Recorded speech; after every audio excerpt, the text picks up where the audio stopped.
5 wickets. Auzubillahiminashaitanirrajim. Bismillahirrahmanirrahim. Ladies and gentlemen, Assalamu alaikum. This is me, Sara Baloch, and I warmly welcome each one of you to the mega transmission of PSL Season 9. We call it Cadbury Dairy Milk PSL Hangama. The show has been presented to you by Lifebuoy Herbal Shampoo, brought to you by Kaizen Paints, powered by HBL and refreshed by Coke. जनाब, I hope you guys are keeping yourself well, जनाब. और हमने देखा थोड़ी देर पहले किस तरीके से Islamabad United has won the match by 5 wickets. जनाब, पहले कराची किंग्स आते हैं, बल्लेबाजी करते हैं, 150 का टोटल स्कोर देते हैं, 7 विकेटों की नुकसान पे उनका जवाब देते हैं इस्लामाबाद यूनाइटेड 151 5 आउट। और जनाब आप चेक करें कि आराम से 18.4 में इन्होंने टारगेट को चेस कर लिया। लेकिन what has happened to Karachi Kings, I am unable to understand. ये क्या वही टीम है जो कल जिसने बाउंस बैक किया? इनका तो मोरल भी हाई था, कैसे आज ये आए और दोबारा से पुरानी वाली कराची टीम से बन गए? शान मसूद क्या कर रहे हैं समझ में मुझे ये नहीं आ रहा है। 10 रन ऑन बोर्ड किए 12 बॉल्स पे। We have to talk about Shan Masood captaincy also. There are few issues also जो हमने आज देखे हैं पिच के ऊपर, उससे बातचीत करेंगे। लेकिन उससे पहले जल्दी से let's have a quick look on the points table. Multan Sultan, oh my god, the situation of the points table has completely change.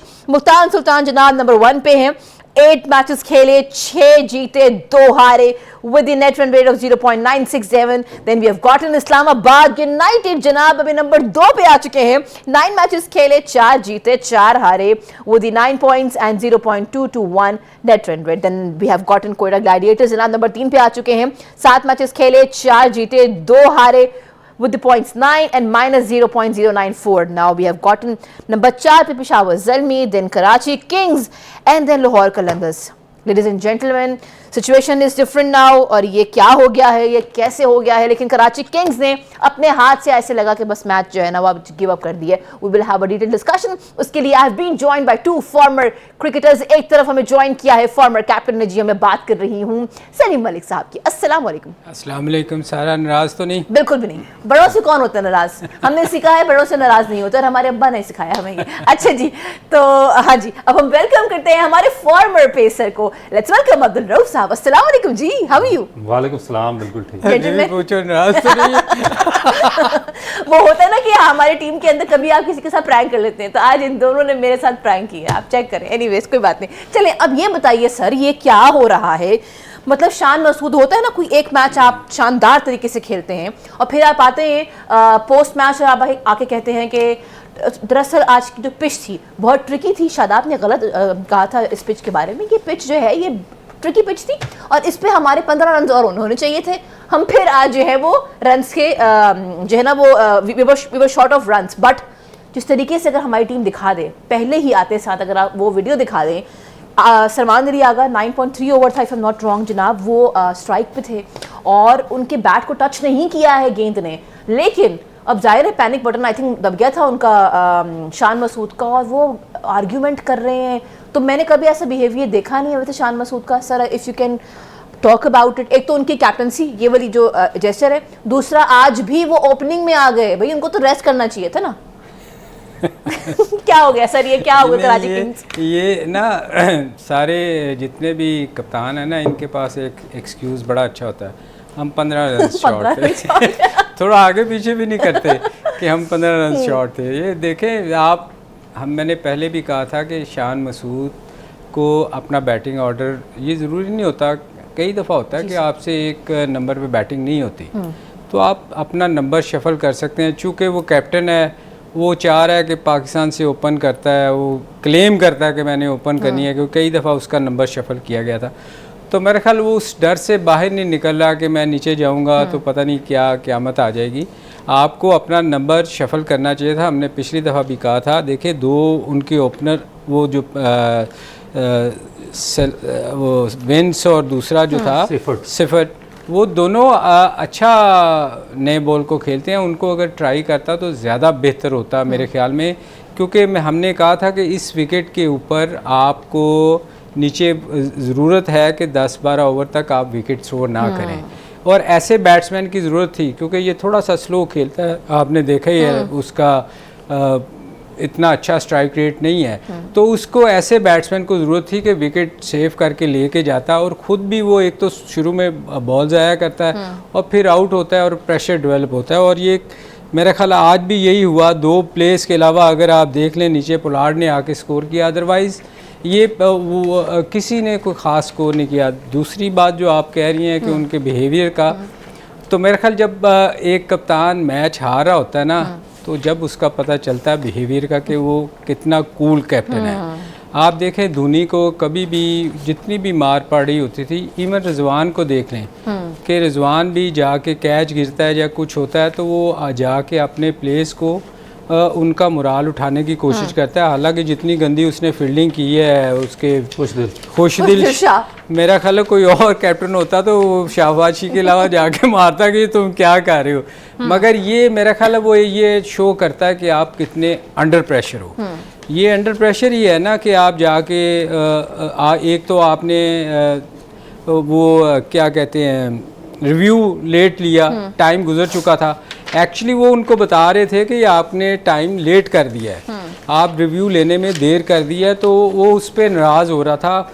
ये वो शो ये करता है कि आप चूँकि मैच आपके हाथ से निकल रहा था और आप जो थे वो नर्वस थे, और नर्वस जो थी वो गुस्सा आप प्लेस पे निकाल रहे थे, जो कि मेरा ख्याल है कि किसी भी अच्छे कैप्टन को इस तरह की नहीं होनी चाहिए, क्योंकि वो शायद रूप डाल रहे थे कि मैं आगे टेस्ट मैच में कप्तान हूँ, तुम्हें ये होता है ना।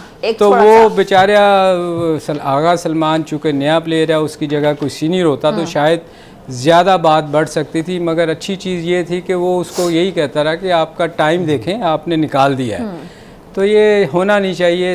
इसको मेरा ख्याल इस पे को भी इस चीज़ पे सीखना चाहिए कि ऐसे काम नहीं करने चाहिए। जहाँ पे उनको ये सीखना है कि इनिंग्स कैसे आपने कैपिटलाइज करनी होती हैं और आते साथ आउट नहीं होना होता, वहाँ पे ये भी सीखना है कि how you need to calm down dude. जहाँ ये बात हो रही है वहाँ पे एक अच्छी चीज़ हुई, किस तरीके से फहीम अशरफ ने आज जो है वो फिनिश ऑफ किया मैच जनाब। 12 रन जो है ऑन बोर्ड किया, 8 बॉल्स पे नॉट आउट गए। और फिर अगर उनकी हम बॉलिंग देखें, because he happen to be the man of the match, अगर हम उनकी बॉलिंग की बात करें जनाब, तो उन्होंने 2 विकेटें ली हैं, 4.00 इकॉनमी है 4 ओवर्स के हिसाब से। रऊफ जी क्या कहते हैं फहीम का? हमने कल भी बात की थी उनकी पावर हिटिंग की। रन्स तो मतलब ऐसा था नहीं कि बहुत सारे रन्स बनाने, उन्होंने रन्स कम ही उनके हिस्से में आए, लेकिन मैच फिनिश ऑफ किया। देखिए मेरा ख्याल कि अभी इसमें जो पहला एक नाम भूल गई है, हैदर अली ने 26 किया, जो मेरा ख्याल है आज तो इंटरव्यू चल रहे थे उसके। पहले पार्ट में मेरा ख्याल है कि इससे इतना अच्छा परफॉर्म नहीं हुआ फहीम अशरफ से, बॉलिंग में भी स्ट्रगल करते रहे, बैटिंग में भी।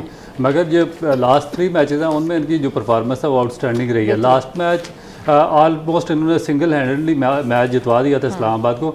मगर थोड़ी सी एक उसमें आप इसको कह सकते हैं कि मिस्टेक थी, जिसमें उन्होंने 4th बॉल पे सिंगल ले लिया। हालांकि 9 विकेट डाउन थी और इनको सिंगल नहीं करनी चाहिए थी, और अगर ये सिंगल ना करते तो लास्ट मैच भी लाहौर से ये इस्लामाबाद की टीम जीत सकती थी। मगर इस मैच में बड़ा अच्छा उन्होंने फिनिश किया, और बॉलिंग स्पेशली बॉलिंग में उन्होंने काफ़ी कॉन्फिडेंस के साथ बॉलिंग की है। 4 ओवर में 16 रन देकर 2 विकेटें ली है। मगर इससे पहले जिस तरह सलीम भाई ने बात की, मैं उस पर आऊँगा कि देखें कि टीम जो कराची किंग्स की है ना, उस पर बहुत ज़्यादा बात हो रही है। इतनी बुरी टीम नहीं है, मगर जो टीम सिलेक्शन है ना इस डिफरेंट मैचेस के लिए, उसमें थोड़ा सा मेरा ख्याल है कि इनसे कम्बिनेशन नहीं बन रहा। अब देखें कि अगर एक आदमी वो उससे नहीं परफॉर्म हो रहा, वो टीम पे बोझ है, चाहे वो कैप्टन है या कोई भी है, तो उसको मेरा ख्याल है कि थोड़ा सा सेक्रीफाइस करना चाहिए। रऊफ जी आपने बहुत अच्छी बात की है, टीम सिलेक्शन के ऊपर हमें बात करनी पड़ेगी, आप समझ गए Janab, you can send us your messages on #PSL Hangama. You can send your queries and your concerns regarding आज का match on Sara Baloch official, which is my Instagram account. और हम बनेंगे आपकी आवाज़। जहाँ ये सारी बातें हो रही हैं वहाँ रऊफ जी has gotten his own views on the selection of team. तो रऊफ जी आप क्या कह रहे थे? देखिए मैं बात कर रहा था कराची की जो टीम की सिलेक्शन में इतनी बुरी टीम नहीं थी, जिस तरह इन्होंने मैच के हिसाब से सिलेक्शन किया वो इनकी दुरुस्त नहीं थी।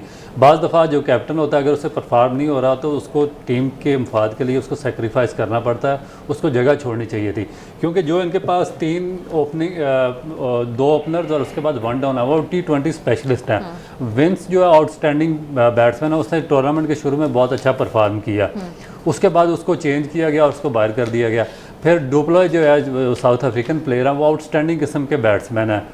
सेफर्ट बहुत बेहतरीन बैट्समैन है, मगर प्रॉब्लम क्या आ रहा था कि इनका कम्बिनेशन ना सेफर्ट का बन रहा था शान मसूद के साथ, और ना ही विंस का शान मसूद के साथ कम्बिनेशन बना। तो ऐसे में शान मसूद को चाहिए था कि जिस तरह इस्लामाबाद में हेल्स और मनरो आके बैटिंग करते हैं, दोनों इनके अच्छे ओपनर्स हैं। इस तरह इनको भी चाहिए था कि सेफर्ट को या विंस को ओपन करानी चाहिए थी, या सेफर्ट के साथ अगर ये डुप्लाई को लाते और विंस को नंबर 3 पे लाते तो इनका कम्बिनेशन बहुत अच्छा होता है, और ये यहाँ पर बिल्कुल बॉटम पे फिनिश ना कर रहे होते।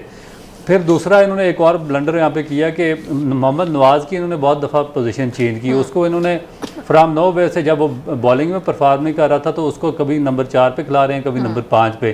तो इनके पास एक और स्पेशलिस्ट बैट्समैन है टीम में, एहसान न्याजी, वो बहुत आउटस्टैंडिंग बैट्समैन है और यंग टैलेंट है, उसको भी डेवलप करना चाहिए था। अगर उसको भी नंबर 4 पर लेकर आते तो मे भी वो भी बहुत अच्छा इनका जो बैटिंग है उसमें भी उसको लिंगर ऑन कर सकता था। तो ये छोटे छोटे इनके फॉल्ट थे। उसके बाद शोएब मलिक को ये खिलाते रहे, कंसिस्टेंट उसको चांसेस वगैरह देते रहे, उससे परफॉर्म नहीं हो रहा था, फिर उसी नंबर पे वो आके बैटिंग करता रहा। तो ये मेरा ख्याल है कि इनको पहले सोचना चाहिए था। अब तो टू लेट हो चुका है, बिल्कुल सेकंड लास्ट बॉटम पे फिनिश कर रहे हैं, और अभी अगले अगर दोनों मैचेस जीतें और उसके बाद इस्लामाबाद एक मैच हारे तो उसके बाद इनकी कोई पोजीशन बन सकती है मेरा ख्याल। वैसे रऊफ, ये नवाज़ का क्या सीन है यार? इसके लिए पिछले कई सालों से हम देख रहे हैं कि परफॉर्म नहीं कर रहा। ये पाकिस्तानी जडेजा है, जो जडेजा का रोल है इंडियन टीम में। और यार खुदा का नाम है रऊफ, जडेजा के साथ उसको कंपेयर कर रहे हो। जडेजा लेकिन पूछते हैं ना क्यों कंपेयर कर रहे हैं, अभी जवाब वो मिल जाएगा। कंपेयर इसलिए कह रहे हैं कि ये जो चाइना का जडेजा लगता है मुझे। अगर आपने ये बात कह दी तो जो भारतीय जर्नलिस्ट है उन्होंने फटाफट ये हमारा क्लिप निकाल के लगा ली है हेडलाइन, बिकॉज उनको अच्छा लगता है हर चीज को ग्लोरीफाई करना। जी मेरा रऊफ क्लियर करेगा अभी कि वो जडेजा आप देखें ना कि वो जो पाकिस्तान का माशाल्लाह थिंक टैंक है ना, पाकिस्तान क्रिकेट बोर्ड का, जो इनको पिछले 6, 7, 8 साल से ऑब्लाइज करते रहे,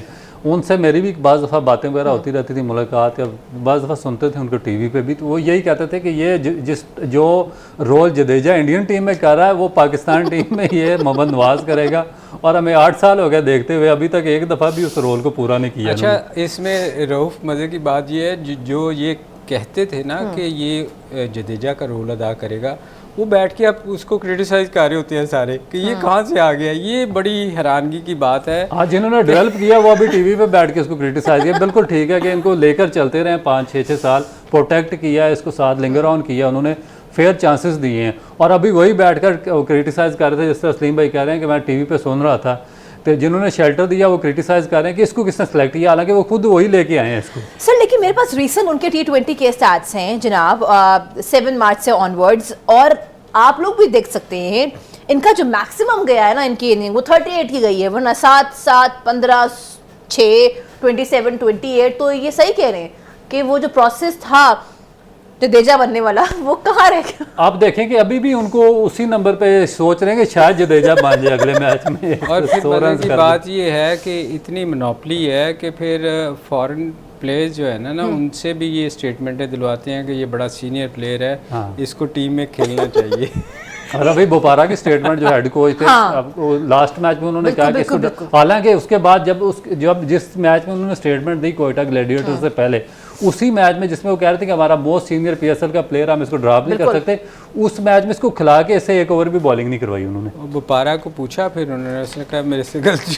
और उस मैच में सबसे अच्छी बॉलिंग हुई जिस मैच में नवाज ने बॉलिंग नहीं की, कराची की। 118 पे उन्होंने कोयटा ग्लैडिएटर को आउट कर दिया। ये क्या हो क्या रहा है, समझ से बिल्कुल जो है ना वो कुछ चीज़ें समझ में नहीं आ रही है। But it was not a good day for Karachi Kings. At least आपको आपकी आज का मैच भी जीतना चाहिए था। आपके आने वाले 2 मैचेस हैं, आपके आज हारने से इस्लामाबाद जिस तरीके से वो जीती है, वो तो जनाब कोयटा को भी छोड़ दिया पीछे उन्होंने। ये तो सिचुएशन ही बदल गई ना अब पॉइंट टेबल। मैंने सारा, आपको याद है मैंने आपसे कहा था, आप उस दिन बात कर रही थी कि रन रेट पे बात जाएगी। मैंने कहा था ये रन रेट पे जो 1 पॉइंट है ना, ये बहुत फ़र्क डालेगा। क्योंकि अगर आप देखें एक मैच अभी इस्लामाबाद से कम खेला हुआ था उसने, मगर इस्लामाबाद पे आज ज़्यादा प्रेशर था बजाय कराची से, क्योंकि कराची का एक मैच उनसे कम था। मगर चूँकि ये आज इस्लामाबाद जीती है ना, तो अब इनको 2, अगर इस्लामाबाद अपना मैच हारती है, इनको 2 मैच जीती है, तब जाके कहीं उनको मीट कर पाएगी। इनके 10 पॉइंट अगर होती है। और इस्लामाबाद का भी 1 मैच रह गया, 1 मैच, इनके 2 मैच बाकी हैं। अच्छा लेडीज एंड जेंटलमैन, हाँ सर आप बात करें। जहाँ हम बात करें मोहम्मद नवाज की, वहाँ शोएब मलिक भी कहीं पीछे नहीं रहे हैं। इनके स्टैट्स भी मेरे सामने हैं, इस पे बात करना ये बड़ा जरूरी है, क्योंकि serious concerns are regarding Shoaib Malik also. What is he doing and will he be able और will he play the next season of PSL। We're actually discussing about Shoaib Malik's performance. हम bowling को देखें, हम उनकी बैटिंग को देखें. मेरे सामने उनके T20 के recent performances हैं. Ladies and gentlemen, I want to quote this कि बेस्ट से बेस्ट परफॉर्मेंस जो उनकी T20 के स्टैट्स मेरे सामने आ रहे हैं रिसेंट, या तो 53 है या 38 है, 27 है या 29 है, 10 है, 6 है, 12 है. What's wrong with Shoaib Malik? Bowling में भी देख लें तो 2 विकेटें लिए हैं. समझ से बाहर है कि ये, और ये इनके 24 के स्टैट्स हैं. सर मैं आपसे पूछती हूँ, रोजी may be you can comment also, what's wrong with Shoaib Malik? उनकी कोई लाइन लेंथ का मसला है? उनकी बैटिंग में क्या मसले? बिकॉज वो आ तो रहे हैं लेकिन वो उस तरह नहीं खेल पा रहे, वो निभा नहीं पा रहे हैं. सर आज भी देखिए ना उन्होंने क्या खेला है सर, एक पे आउट हो गए सर. देखिए मैंने पिछली दफ़ा भी, आपको याद होगा, आपने ये सवाल किया था शोएब मलिक का, तो मैंने कहा था ये इसका आखिरी सीज़न लगता है, क्योंकि एक सर्टन एज होती है जब तक आपकी आईसाइट आपका साथ देती है. उसके बाद जैसे ही थोड़े से रिफ्लेक्सेस स्लो होते हैं ना, तो आप फ्रैक्शन ऑफ सेकंड आपने डिसीजन लेना होता है. तो वो जो आपके रिफ्लेक्सेस जब स्लो हो जाते हैं ना, तो फिर आप वो उस तरह परफॉर्म नहीं कर सकते. बेशक आप जितना, हालांकि शोएब मलिक के बारे में ये कहा जाता है कि वो उसकी फिटनेस लेवल जो है वो बाकी प्लेयर से बहुत अच्छी है, मगर इवन देन फिट होने के बावजूद भी आपके रिफ्लेक्सेस जब स्लो होते हैं ना, तो फिर आपसे वो उस तरह परफॉर्म नहीं हो सकता जिस तरह आप एक यंग प्लेयर जिसकी आईसाइट अच्छी होती है और वो देख सकता है. तो मेरा ख्याल है कि ये शोएब अब उस स्टेज पे आ चुका हुआ है कि बजाय उसको अगले साल वो कहें कि आपको हम नहीं ले रहे, जैसे बहुत सारे प्लेयर्स के साथ हुआ है, तो मेरा ख्याल वो ख़ुद भी वो इतना समझदार है कि मैं शायद अगले सीज़न के लिए वो उसको इससे पहले कि कंसीडर ना करें, वो खुद ही छोड़ दें. What is your take on this? देखिए मेरा ख्याल है कि मैं शोएब से ज़्यादा मैं बात करूंगा कराची की मैनेजमेंट पे, क्योंकि जब आप एमर्जिंग प्लेयर्स पिक करते हैं तो आपकी ड्यूटी है कि आप उनको डेफिनेट चांसेस दें और फेयर इनफ चांसेस दें, क्योंकि आपने एमर्जिंग प्लेयर्स को ही डेवलप करना होता है आगे. और शॉर्ट फॉर्मेट एक आइडियल प्लेस होती है जहाँ पे आप जो यंग और एमर्जिंग टैलेंट होता है आप उसको डेवलप भी कर सकते हैं, चांसेस भी दे सकते हैं. आपके सामने मुल्तान सुल्तान, मैं बार बार क्यों रिजवान की तारीफ़ करता हूँ कि उसने फेयर चांसेस दिए हैं. उसकी टीम में जितने एमर्जिंग प्लेयर जो उन्होंने साथ रखे थे उसने सबको चांसेस दिए हैं. फैसल अकरम को उसने चांसेस दिए हैं, जहाँ पर जगह बनी उससे पूरे ओवर्स करवाए हैं. जब उसको थोड़ा सा प्रॉब्लम हुआ उसने उसकी जगह खुशदिल शाह से उसका कोटा पूरा करवा दिया. प्रेशर भी नहीं पड़ने दिया, चांसेस भी दे दिए और उसको एक्सपीरियंस भी दे दिया. उसके बाद यासर को उसने चांस दिया, यासर खान को उसने, उस्मान खान को उसने चांसेस दिए. हालांकि उनके जो ओपनर थे बड़ा अच्छा हैंड्रिक्स थे और उसके बाद दूसरे जो मिलान थे मेरा ख्याल है वो बड़ा अच्छा परफॉर्म कर रहे थे मुल्तान सुल्तान की टीम से, मगर उसने उसके बावजूद जितने भी यंगस्टर्स थे सबको उसने चांसेस दिए. यहाँ पर कराची में मुझे इसके टोटल अपोजिट नज़र आ रहा है. आपका कैप्टन शान मसूद है, आप उसको कहते हैं बहुत उसको इंटेलेक्चुअल समझ रहे हैं, मगर वो किसी को चांस देने को तैयार नहीं है. अपनी जगह पे कंसिस्टेंट उसका फेलियर है. आपका अंडर 19 का साद बेग बाहर बैठा हुआ है, खिलाक बाहर बैठा हुआ है. मैं आज भी कहता हूँ अगले 2 मैचेस में आप इन दोनों को खिला दें ओपन पे तो ये रिजल्ट आपके टोटली डिफरेंट होंगे. जब आप चांसेस देंगे तो आपके बच्चे डेवलप होंगे. इसी तरह शोएब मलिक अगर नहीं परफॉर्म कर रहा, उससे कुछ नहीं हो रहा, तो शोएब मलिक ने आगे कौन सा पाकिस्तान के लिए वर्ल्ड कप या कुछ और टूर्नामेंट खेल लेना है. ये बच्चे जिन्होंने पीछे वर्ल्ड कप में परफॉर्म किया, अंडर 19 में परफॉर्म किया, इनके ज़्यादा चांसेस हैं. और एक आइडियल प्लेटफॉर्म है कि आप इनको चांसेस दे के इनको कॉन्फिडेंस दें. ना वो उनको बच्चों को खिला रहे हैं, कॉन्फिडेंस दे रहे हैं, ना वो टीम के अंदर को चेंज कर रहे हैं. जो फॉरनर प्लेयर बुलाए हैं डुप्लाए जैसे, उनको भी उनकी जगह पे चांसेस नहीं दे रहे. और कंसिस्टेंट शोएब मलिक भी खेलते जा रहे हैं और शान मसूद भी खेलते जा रहे हैं. तो ये मेरा ख्याल है कि इसी वजह से ये कराची का डाउन है. सर एक मैसेज हमें आया है, आपके लिए आया है, हमें भेजा है बहावलपुर से राहिला ने. कह रहे हैं कि उनकी रीसेंट स्टैट जैसे आप लोगों ने शो में डिस्कस की है, उसको देख के लग रहा है कि इनका ध्यान गेम में नहीं. तो सर ध्यान अगर गेम में नहीं तो ध्यान कहाँ है इनका? ये आपका क्या मकसद है, मुझे क्लियर करें. आई डोंट नो, मतलब अब देखें people are questioning, they are your fans. ये किसका मैसेज? राहिला बहावलपुर से. वो मेरे ख्याल राहिला चाह रही है कि उनकी तरफ देखें. देखें ये मुझे नहीं समझ सवाल. देखें यहाँ तो क्लियर होता है ना कोई सवाल, गेम में ध्यान नहीं है. ये मुझे इस सवाल का समझ नहीं आई क्लियर. या तो आप क्लियर कर दें. सर लेकिन जो मैं समझी हूँ, आपने भी कहा ना कि जिस तरह वो खेल रहे हैं, उनके रीसेंट स्टैट्स अगर आप 2018 से लेके अब तक भी देखें तो कंसिस्टेंसी नहीं है. तो उनके जो फैंस हैं वो भी सोच रहे हैं कि उनका ध्यान कहाँ है। नहीं देखें, अभी रऊफ ने जो बात की है ना, बड़ी अच्छी बात की है कि यंगस्टर को हमें डेवलप करना चाहिए। देखें, ये जितने भी फ्रेंचाइजी है ना, ये नामों के पीछे शायद भाग रहे हैं कि हमारी टीम में बड़े नाम होने चाहिए। जैसे शुएब एक अच्छा प्लेयर था अपने टाइम पे, उसने बहुत अच्छा किया हुआ है। तो ये लाहौर और इस जो लाहौर फिर भी चांस देता है, काफ़ी लोगों को उन्होंने खिलाया, मगर कराची को हम देख रहे हैं कि कराची जो है ना, वो पिछले 2-3 कितने साल हो गए हैं कराची ने कोई नया उस तरह लड़के नहीं खिलाए। तो मेरा कराची को ये थोड़ा सा सोचना पड़ेगा कि अब वो उन प्लेयर्स को भी चांस दे जो बेंच पे बैठे हुए हैं, क्योंकि आप अगर उन लोगों को खिलाएंगे जो अपने लिए खेलते हैं, जैसे हम शान मसूद की बात करते हैं कि उसकी T20 में जगह नहीं बनती, तो आप उस बार बार एक जब आप किसी को कैप्टन बनाते हैं ना, तो कैप्टन पता क्यों बनाया जाता है कि ये टीम से बाहर ना हो, क्योंकि कैप्टन को तो आप निकाल नहीं सकते ना, वो अपना नंबर छोड़ता है। तो ये थोड़ी सी चीज़ें ऐसी हैं जो कराची को मेरा ख्याल अमाद पिछले साल था तो उसकी अपनी परफॉर्मेंस बड़ी अच्छी थी अमाद की। अब अमाद कहीं नज़र नहीं आ रहा आपको, उससे एक तो वो अपनी मर्ज़ी से ना वो अटैक कर पा रहा है, ना उसका बैटिंग ऑर्डर ठीक हो रहा है। तो ये चीज़ें जो हैं ना, कुछ प्लेयर्स के साथ मेरा ख्याल कराची ज़्यादती कर रही है, उसको अपने प्लेयर्स को नए लड़कों को चांस देना चाहिए। जनाब, we have to move towards a short commercial break, लेकिन ब्रेक पे जाने से पहले सवाल यही है, शुएब मलिक के स्टार्ट्स हमारे सामने हैं, मोहम्मद नवाज के हमारे सामने हैं, शान मसूद के हमारे सामने हैं, उस बावजूद कराची किंग्स के प्लेइंग 11 का हिस्सा है। और याद रहे कि टेस्ट मैचेस अभी जो हम खेल के आए हैं सिडनी में, पर्थ में, मेलबर्न में, इनकी ही कैप्टनसी में हार के आए हैं। तो सवाल तो शुरू हो चुके हैं,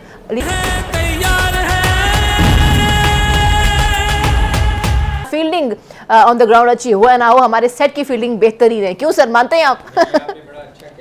मैं आप लगता है आप पाकिस्तानी फील्डर नहीं है सर, मैं पाकिस्तानी फील्डर नहीं है, लेकिन जहाँ ये सारी बात हो रही है यहाँ पे किस तरीके से कोयटा के जो मेंटोर हैं विव रिचर्ड, उन्होंने आज बड़ा अच्छा कोट किया है बाबर आजम की बल्लेबाजी के ऊपर। उन्होंने कहा पाकिस्तान का शानदार नहीं, ये दुनिया क्रिकेट का ये एक शानदार खिलाड़ी है। और PSL की भी बहुत तारीफ़ की उन्होंने, ये भी कहा कि PSL का एक मकसद है नए लोगों को आगे लेके आना, और ये बहुत अच्छा एक अपना जो स्टैंडर्ड है वो बरकरार रखिए। तो अच्छा लगता है जब आपके ओवरसीज़ प्लेयर्स यहाँ पे आए, इस तरह की बात करें। बाबर आजम की इनिंग्स के बारे में इतनी अच्छी बात हो रही, जहाँ उनकी इनिंग्स के बारे में अच्छी बात हो रही, वहाँ पे डेफिनेटली कल एक मैच है पेशावर ज़ल्मी का एंड कोयटा ग्लैडिएटर्स का। I am so looking forward to it जनाब। एक तरफ हमें रायली रोसू नजर आएंगे और दूसरी जानिब जो है वो बाबर आजम होंगे। सर, कल का मैच भी है, तो कल के मैच को लेके क्या एक्सपेक्टेशंस हैं आपकी?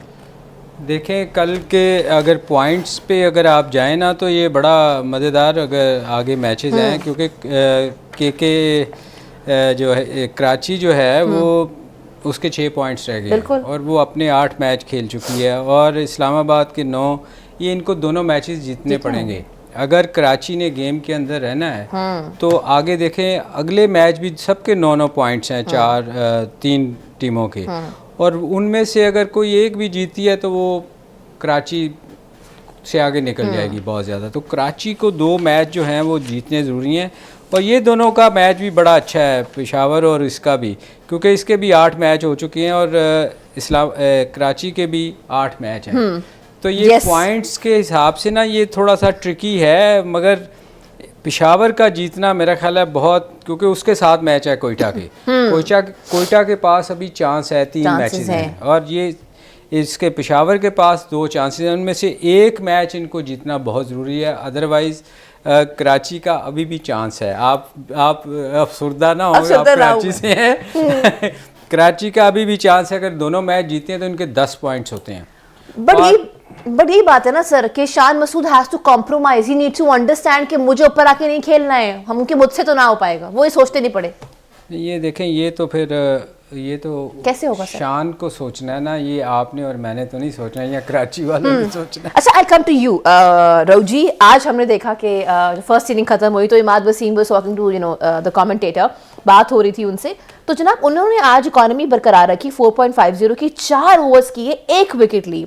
इससे पहले यही डिस्कशन हो रही थी, every single show was discussing Imad Wasim, where is he in the game, वो कहाँ है, उन्हें क्या हो गया है, मतलब मेंटली किधर है, फिजिकली किधर है। तो आज उनकी इनिंग्स को आप कैसा देखते हैं?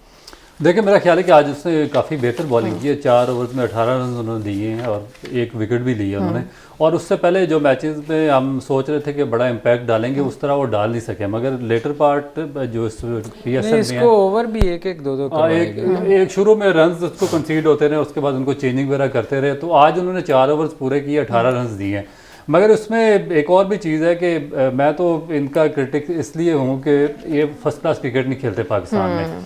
जब आपका फर्स्ट क्लास क्रिकेट हो रहा होता, एक दो और भी प्लेयर्स हैं कि वो भी इसको नॉन सीरियसली लेते हैं। अगर आपने पाकिस्तान सुपर लीग खेलनी है, पाकिस्तान के इवेंट्स खेलने हैं, और अगर आपने लॉबी अपनी बनवानी है पाकिस्तान टीम के लिए, क्योंकि पिछले 1 साल से मुसलसल कहा जा रहा था कि इनको पाकिस्तान टीम में वापस लाया जाए, एक दो और भी प्लेयर्स थे, उनकी भी बात यही हो रही थी। मगर पाकिस्तान का सबसे जो प्रीमियर फर्स्ट क्लास टूर्नामेंट होता है वो चल रहा होता है यहाँ पे, और ये लोग टीवी पर बैठे होते हैं, उसको ये निगेट करते हैं टोटली, उस पर कोई इनकी फोकस नहीं होता। और उसके बाद इनकी कंसिडरेशन हो जाती है पाकिस्तान सुपर लीग में भी और फिर पाकिस्तान टीम के लिए भी, तो ये रॉन्ग है। और मेरा ख्याल है कि जो हमारे नए चेयरमैन आए हैं मोहसिन नकवी साहब, वो इस चीज़ का बड़ा सख्ती से नोटिस लेंगे। और मैंने पिछले प्रोग्राम्स में हमेशा मैं एक बात करता हूँ कि आपको एक अपना जो पाकिस्तान क्रिकेट बोर्ड है उसको कोड ऑफ कंडक्ट बनाना पड़ेगा, बाहर लगाना पड़ेगा कि जो प्लेयर फर्स्ट क्लास क्रिकेट नहीं खेलेगा और पाकिस्तान की फर्स्ट क्लास क्रिकेट को इंपॉर्टेंस नहीं देगा, हम ना तो उसको सेंट्रल कॉन्ट्रैक्ट देंगे, ना उसको PSL की सिलेक्शन में उसका नाम आएगा, और ना किसी और जगह पे कंसीडर होगा। यही एक पॉइंट है जिसपे आपकी क्रिकेट ऊपर जा सकती है, आपका ग्रास रूट और जो इंफ्रास्ट्रक्चर है वो स्ट्रांग हो सकता है। इसकी एग्जांपल ये है कि आप देखें कि इंडिया में जो उनके टॉप प्लेयर्स हैं, ईशान किशन और शहरियार आयर, जो दोनों वर्ल्ड कप में थे, इंडियन क्रिकेट बोर्ड ने फर्स्ट क्लास क्रिकेट ना खेलने पर उनका सेंट्रल कॉन्ट्रैक्ट कैंसिल कर दिया। तो पाकिस्तान क्रिकेट बोर्ड को भी ये स्टेप हर सूरत में लेना पड़ेगा अगर उन्होंने अपनी क्रिकेट को बचानी है, और अगर इन्होंने अपने प्लेयर्स को एक रूल एंड रेगुलेशन के तहत लाना है। तो हमने भी तो किया है, तो उस पर इतना शोर मच गया। मेरा ख्याल तो बिल्कुल मैं 100% उसको दाद देता हूँ जो हमारे चेयरमैन है मोहसिन नकवी साहब के, जो उन्होंने बहुत ही बेहतरीन स्टेप दिया, और वो मुबारकबाद के मुस्तहिक हैं कि उन्होंने हारिस राउफ का सेंट्रल कॉन्ट्रैक्ट कैंसिल किया। क्योंकि पाकिस्तान क्रिकेट बोर्ड ने जब इनको सेंट्रल कॉन्ट्रैक्ट दिया तो उस पर सारी शराइत लिखी हुई थी कि आपने 3 फॉर्मेट खेलने हैं, पैसों के लिए उन्होंने साइन कर दिए, मगर जब उसके बाद इन्होंने उसको निगेट कर दिया कि मैं टेस्ट क्रिकेट नहीं खेल सकता। तो बहुत ही इन्होंने बेहतरीन और शानदार स्टेप लिया। मेरा ख्याल है कि इस रीत को बरकरार रखना चाहिए। बात हो रही डेफिनेटली, आई होप कि बहुत सारे चेंजेस आएंगे, पॉजिटिव चेंजेस आएंगे इंशाल्लाह PCB के मैनेजमेंट के तवज्जुह से। लेकिन जहां ये बात हो रही है वहां पे quickly, because we have to wrap up the show, we have to close the show. Okay, we have I think 1 to 2 minute, हम डिस्कशन क्विकली कर लेते हैं। आज एक डिसअपॉइंटमेंट ये भी थी जहां हम डिस्कस करें कि कराची किंग्स का टॉप ऑर्डर काम नहीं किया, वहां पे आज इस्लामाबाद के जो बल्लेबाज थे कल भी वो काम परफॉर्म करते हुए नजर ना आए, और आज भी Colin Munro and Alex Hales. तो ये भी एक चीज़ है सर, क्विकली अगर इसको हम रैप अप कर दें। किसकी बात करी? Colin Munro and Alex Hales, ये भी आज उनको टॉप ऑर्डर काम नहीं कर पाया। बेशक ये जीत गए लेकिन दे कुड नॉट परफॉर्म। इसमें देखें एलेक्स हेल्स जो है ना, वो अब आपके पास टाइम ही नहीं है, सब उस क्विकली बात कर लेते हैं इसके ऊपर। रऊफ जी अगर आप करें क्विकली। ये देखें वो इस थ्रू आउट द टूर्नामेंट मेरा ख्याल है हम बड़ा डिसअपॉइंट किया है। वो बड़ा अच्छा प्लेयर था और उससे स्कोर नहीं हो पा रहा, ये मुझे भी कोई समझ नहीं आ रही। एक तो उसका फुटवर्क काम नहीं कर रहा, मैं देख रहा हूँ को अपनी जगह पे खेल के खड़ा रहता है, इवन स्पिनर को आगे अगले बॉल पर पीछे खेल रहा है। तो ये थोड़े से इशू हैं, ये मेरा ख्याल कल इस पे आपके पास टाइम नहीं है पूरी डिटेल में बिल्कुल इंशाल्लाह। Thank you so much for being here on the show gentleman, और आपका बहुत शुक्रिया। Keep watching 24 news. इंशाल्लाह कल मुलाकात होती है। कल जनाब पेशावर ज़ल्मी कोयटा ग्लैडिएटर के बीच में है जनाब एक मैच। पेशावर ज़ल्मी ने 7 मैचेस जीत रखे हैं और कोयटा ग्लैडिएटर्स ने 3rd। I am vouching for Peshawar Zalmi. कल मुलाकात होगी। Keep watching 24 news. पाकिस्तान जिंदाबाद।